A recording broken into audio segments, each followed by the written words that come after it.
I have wanted to go to Mars since I was about 8 years old. My colleagues think I'm a little weird. Would I like to go to Mars? Yes, absolutely.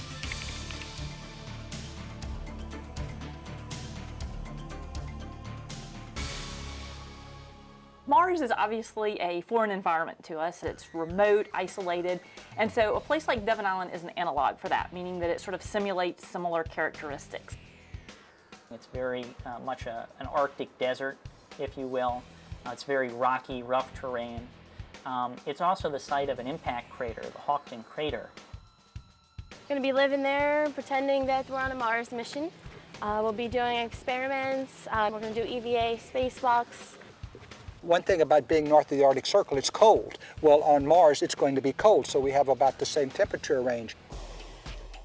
We're actually doing everything in spacesuit as simulation.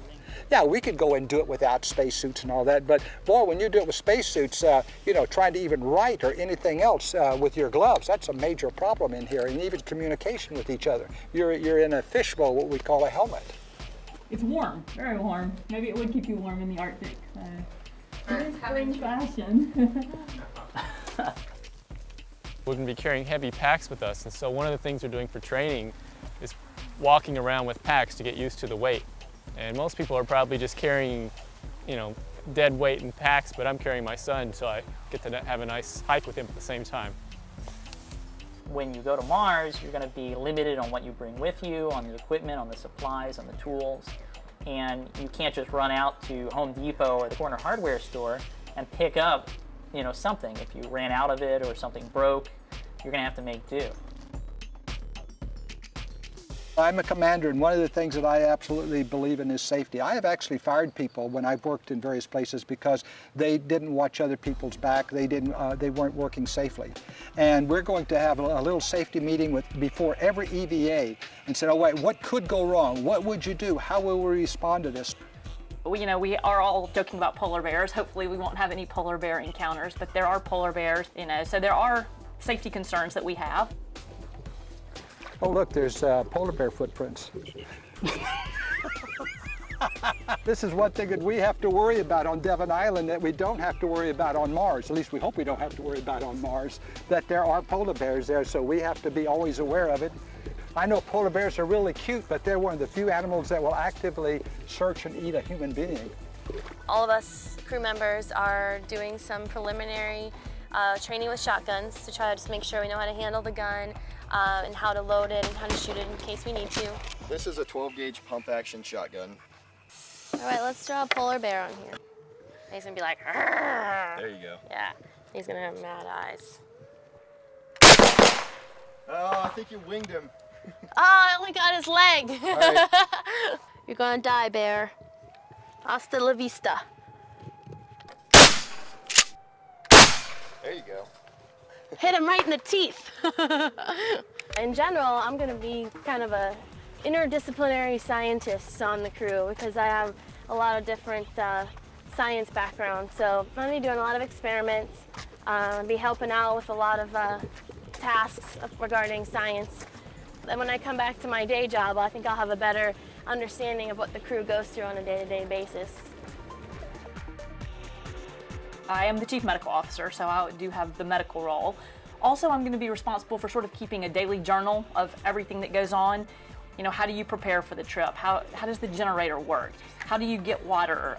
Those type things. So I'm going to be responsible for basically writing the book of what happens during our month-long mission. I probably will be doing some of the psychological studies, and currently I'm in charge of food. I'm the executive officer on the mission, which means that I'm going to be working very closely with Vernon, the commander. Just do a quick pressure test. We're going to be making use of a UAV, or an unmanned aerial vehicle, which is a small, in essence, remotely programmed airplane that will go out and capture imagery and other sensor data and send that back to us on the ground.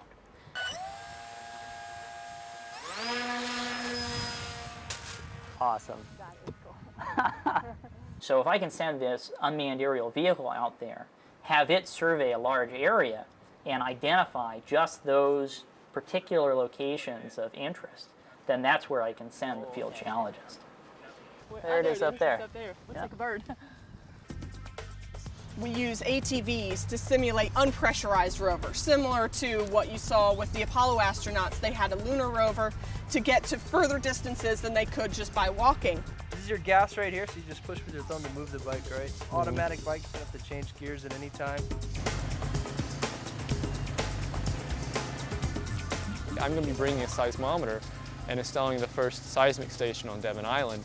And it's important scientifically to understand the interior of the planet, what you can't see at the surface, as well as characterize any seismic hazard that may be there. I'm a little nervous just because this is something that is brand new experience to me. Adapting to the conditions and to the isolated environment is going to be a challenge. It'll be difficult, but I don't think it's something that, that I can't do.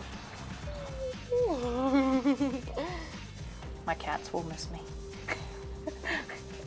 A person who steps out on the porch knows more about the world than the person who stays indoors. And to me going into this Mars simulation is I'm stepping out on the porch. And this is why I think we ought to be doing traveling. And I'm really excited by stepping out on the porch and being one of the people who gets to do that. So yeah, just kind of fold one in, fold the other one in, and then you can push right in like that. This is going to be a lot of fun. This is going to be a great adventure. I'm really looking forward to it. We certainly have the technology to go to Mars with a small group of people and do exploration. We shouldn't just go out and explore Mars with a small number of people, but we should actually settle the planet.